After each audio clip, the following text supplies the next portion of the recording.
Për kreun demokrat Sali Berisha, qeveria po synon de facto të azisoj politikisht opozitën si forcë politike parlamentare. Gjatë mbledhjes së grupit parlamentar, Berisha akuzoi qeverinë se po shtyp me të gjitha potencialet opozitën dhe opozitarizmin për ta shndruar atë në një instrument pa vlerë.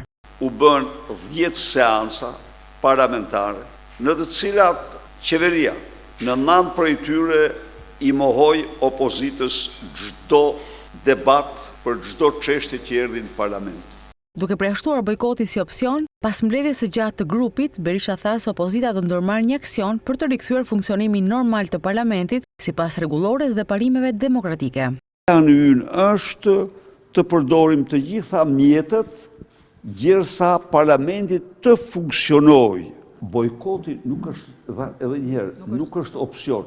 Kur nuk kemi ne, kemi të mbaluar bojkotin se Berisha lajmëroi se PD do të vendosë një platformë te kryeministria këto ditë me anë të një proteste ku do të kërkohet largimi i Ramës dhe Ballukut.